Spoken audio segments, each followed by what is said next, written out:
Good morning. We are again going to start the reteaching of the chapter that is life processes. Now, life processes, when you break this word, life means living, processes means functions.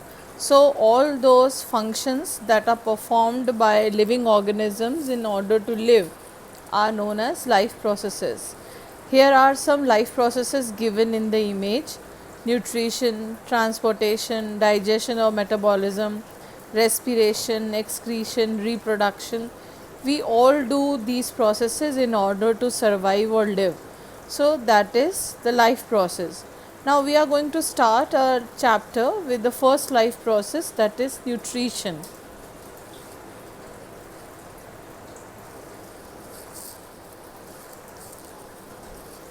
Nutrition basically means that we are going to eat the food or the nutrients that gives us energy, that help us to grow, that help us to develop. Now, types of nutrition. Basically, the nutrition is classified into two types: autotrophic nutrition and heterotrophic nutrition. Autotrophic nutrition means where the organism prepare its own food by utilizing the inorganic material. All the green plants fall in the category of autotrophs. They utilize the substances like carbon dioxide, water, mineral, and by the process of photosynthesis, they make the organic substance which is known as food. The next type of nutrition is heterotrophic nutrition. Here, the individuals are dependent on autotrophs for their food. All the animals, all the individuals which are non-green like fungi, like microorganisms, they fall in the category of heterotrophs. Now let us learn about details of heterotrophic type of nutrition. Now when you see the heterotrophic type of nutrition, it is further classified into three main types: holozoic nutrition, saprophytic nutrition, and parasitic nutrition. Now, holozoic nutrition means where the organism capture its prey, eat its prey, then the prey is digested. The digested food is further absorbed, assimilated, and the waste product is further removed from the body.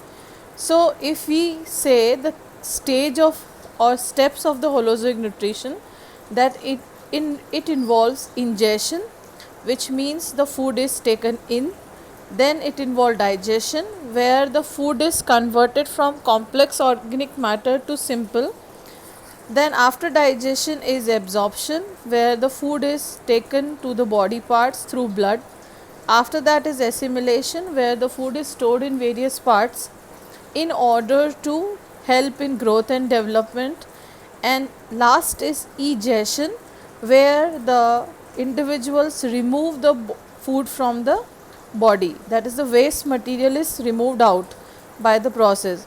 Now all the organisms or animals have the holozoic form of nutrition, and further this nutrition can be classified as herbivores, carnivores, and omnivores. Like herbivores means those which eat green plants, then carnivores means which eat flesh, and omnivores means which eat both the type of food, that is flesh as well as the plants and the animals. Now the examples of herbivore, carnivore, and omnivores are very well known to you. The next type is saprophytic nutrition. Now these basically include the microorganisms and fungi, and they feed on dead and decaying matter. That is, they derive their nutrition from the things which are dying. So the organic matter is converted into inorganic matter.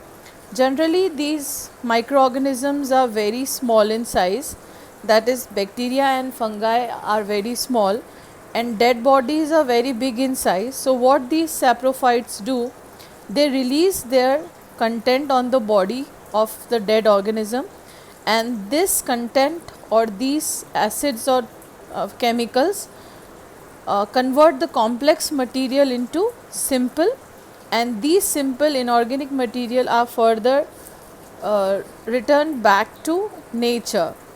Now the next is the parasitic type of nutrition. Here the organism is totally dependent on other organism which is called host for its complete nutrition. The parasite do not prepare its any of the food, and it totally drives its nutrition from the host body, affecting its growth and development. The most common parasites are leech, lice, tapeworm. Now the parasites can live on the body and in the body. When they live on the body, they are known as ectoparasites.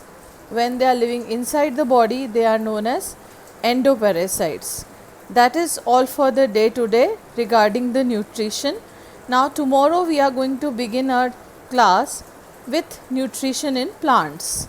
Thank you.